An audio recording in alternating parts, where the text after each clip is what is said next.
Hi friends, welcome to Swarnamukhi vlogs. So ఈరోజు episode చూసేసారా? Weekend నాగారు వచ్చారు. So Friday episode చూపించారు. So తర్వాత ఎవరెవరు ఎలా పార్టిసిపేట్ చేశారా అన్నది చెప్పారు. సో నాగారు ఇంకా ఏమేమి చెప్పుండాల్సింది అన్నది ఇప్పుడు చూద్దాము. సో ఈ వారం ఎలిమినేట్ ఎవరయ్యారో ఈ వీడియో లాస్ట్ వరకు చూడండి. నేను ఖచ్చితంగా చెప్తాను ఎవరు ఎలిమినేట్ అయ్యారో ఆల్రెడీ. ఓకేనా?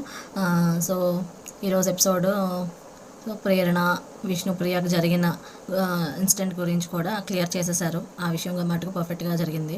అండ్ అబ్బాయి గారిని ఈరోజు మామూలుగా లేదు. అబ్బాయి గారిని మామూలుగా అనలేదు అసలు. అబ్బాయి అసలు అంత టూ మచ్గా, ఆల్రెడీ నేను మీకు చెప్పాను కదా ఇష్టం వచ్చినట్టు మాట్లాడాడు అని.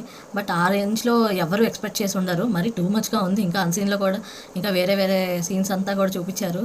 షాక్ అయ్యాము. బట్ మరీ టూ మచ్గా ఏ సీజన్లో కూడా అంత అనుండరు. సో ఇంకా ఫైర్ తక్కువే తిట్టారేమో అనిపించింది నాకు. ఓకే, బట్ మిగతా కంటెస్టెంట్స్ కూడా అబ్బాయి వెళ్ళకూడదు, ఉండాలి అని బాగానే సపోర్ట్ చేశారు. Very good. తర్వాత యష్మి వచ్చి స్టాండ్ తీసుకుంది కదా. తను ఫస్ట్ ఆల్రెడీ తనకి వేరే ఇష్యూలోని నువ్వు కూర్చో అమ్మ, మీది బెలూన్స్ టాస్క్లోని మీదే తప్పు అని చెప్పి కూర్చోపెట్టిన తర్వాత కూడా మళ్ళీ డేరింగ్గా తను నించో అని స్టాండ్ తీసుకొని చెప్పింది చూడండి.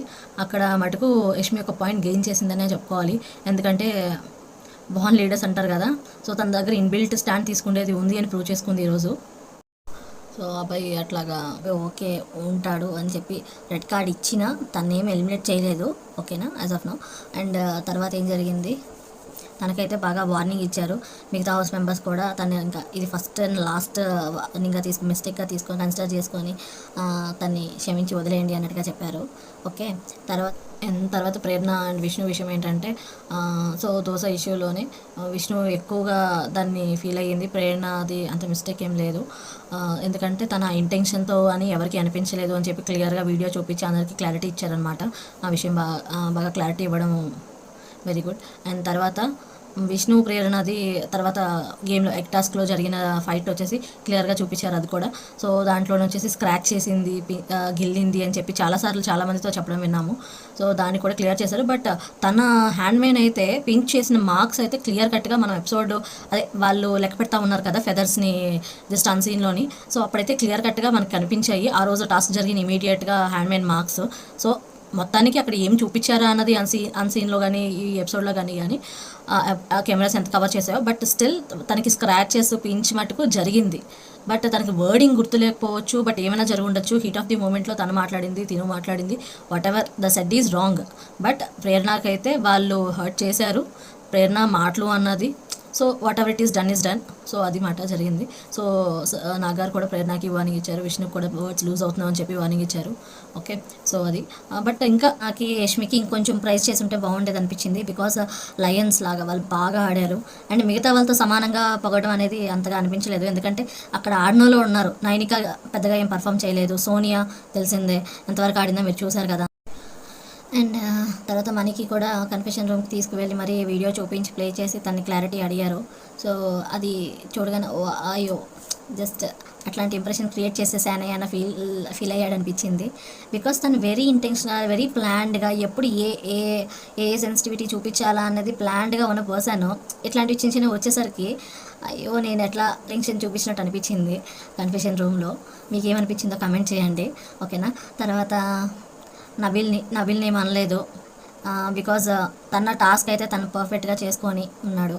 ఓకే, తర్వాత ఆదిత్య గారిని కూడా జస్ట్ నార్మల్గా మీరు ఇంకొంచెం పర్ఫామ్ చేయాలి, జస్ట్ మీరు ఏదో పెద్దవాళ్ళు అన్నట్టుగా సజెషన్స్ ఇస్తున్నారు, మీరు ప్లే చేయాలంటే ఓకే. తనైతే యాక్చువల్గా పృథ్వీ ఎప్పుడైతే ప్రేరణని యష్మిని అటాక్ చేస్తున్నాడో, పట్టుకొని ఆపేస్తున్నాడో, అప్పుడు ఓన్లీ పర్సన్ ఆదిత్య గారే పృథ్వీ వెనకాతల ఉండి హోల్డ్ చేసి తన్ని సపరేట్ చేయబోయారు. సో అట్లా అయితే మటుకు డిఫరెంట్ చాలా చేశారు ఆదిత్య గారు. టాస్క్లో అయితే తన ఏజ్ పక్కన పెడితే తన పర్ఫార్మెన్స్ అయితే తను ఇచ్చారు. మిగతా వాళ్ళతో కంపేర్ చేస్తే బుట్ట ముందు కూర్చొని ఏమీ చేయకుండా రెడ్గా తీసుకుని వాళ్ళకన్నా వీళ్ళ పర్ఫార్మెన్స్ బెటర్గానే ఉంది. ఓకేనా, సో అది. అండ్ తర్వాత నిఖిల్కి కూడా కంగ్రాచులేషన్స్ చెప్పారు. మళ్ళీ నెక్స్ట్ వీక్ కూడా అది మేము చీఫ్గా కంటిన్యూ అవుతున్నందుకు. అండ్ తనకి చిన్న వార్నింగ్ కూడా ఇచ్చారు, నువ్వు ఇంకా మెచ్యూర్డ్గా చేయాలి, ఇవంతా జరుగుతుంటే ఏం స్టాండ్ తీసుకున్నావు, ఏం జరుగుతుంది అని. అండ్ తర్వాత సోనియాకి కూడా చిన్న లైట్ వార్నింగ్ ఇచ్చి వదిలేశారు. అసలు ఇంకా చాలా పాయింట్స్ ఉన్నాయి కదా నాకు గారు, కొంచెం అడ్రస్ చేసి ఉంటే బాగుండేది. తనకి మా పాయింట్ ఆఫ్ వ్యూలో అయితే అసలు చాలా క్వశ్చన్స్ చేసి ఉండొచ్చు. గొడవ పడింది, తర్వాత తనకు చూపించేసింది ఆల్రెడీ. అసలు నిఖిల్ తోటే ఉంటుంది, నిఖిల్ తోటే ఏమేమి మాట్లాడిందో ఈరోజు ఎపిసోడ్లో చూపించుండే ఎంత బాగుండేది అసలు. క్లారిటీ వచ్చేసేది, నిఖిల్ తన గేమ్ ప్లాన్ మారిపోయేది. మీకు కూడా కావాల్సింది అదే కదా, నిఖిల్ ఆడటము. సో ఆ వీడియో ఎందుకు వేయలేదు, అది వేసి ఉండుంటే అసలు కంప్లీట్గా క్లారిటీ వచ్చేసేది నిఖిల్కి, మిగతా క్లోన్ మెంబర్స్కి కూడా. తర్వాత ఏం జరిగింది, నైనిక అండ్ సీత. నైనిక పర్ఫార్మెన్స్ ఎందుకమ్మా గివప్ ఇచ్చేసావు అసలు, ఒకసారి చీఫ్ అయితే చీఫ్ ఇంకా మళ్ళీ అవ్వకూడదా, ఒకసారి మీకు ఛాన్స్ వచ్చింది అంటే ఆబ్వియస్లీ మీరు పర్ఫామ్ చేయడానికి మ్యాక్సిమం ట్రై చేయాల్సిందే. మీరు అట్లా నేను ఆల్రెడీ చీఫ్ అయ్యాను కదా, నేను పర్ఫామ్ చేయకపోయినా పర్వాలేదు అన్నట్టుగా అయితే ఉండకూడదని చెప్పి స్వీట్ వార్నింగ్ ఇచ్చారు, హింట్ ఇచ్చారు. ఓకేనా. తర్వాత సీత కూడా ఇంకా బాడావు అని చెప్పి కాంప్లిమెంట్ ఇచ్చారు సీతకి. అండ్ తర్వాత పృథ్వీకి చాలా తక్కువ పడింది, అసలు చాలా ఎక్కువ క్లాస్ తీసుకుంటారనుకున్నాను. అగ్రెషన్లు వర్డ్స్ గురించి మాత్రమే అన్నారు. తను అసలు వాళ్ళని ఎలా విసిరేశారు ఇవంతా ఏం మాట్లాడలేదు. నాకు గారు ఎపిసోడ్ చూసారా లేదా అనిపించింది ఒక సెకండ్ అట్లా అన్నప్పుడు. ఓకేనా. ఓన్లీ వర్డ్స్ గురించి మాత్రమే పృథ్వీకి చిన్న వార్నింగ్ ఇచ్చేసి గేమ్లో అట్లానే ఆడాలి, బాగా ఆడారు, సో కొంచెం అగ్రెషన్ తగ్గించుకోండి అని లైట్గా వార్నింగ్ ఇచ్చి వదిలేశారు. సో ఇవండి అప్డేట్స్. ఏంటి ఇంకా హెల్మెట్ ఎవరయ్యారో చెప్పకుండా వెళ్ళిపోతున్నాను అనుకున్నారా? ఓకే అండి, ఫైనల్లీ మేము ఎక్స్పెక్ట్ చేసిన వాళ్ళు ఎలిమినేట్ అయ్యారు. అభయ్ నవీన్ ఎలిమినేట్ అయిపోయారు. సో అదనమాట. సో థ్యాంక్ యూ అండి. Like and subscribe to my channel.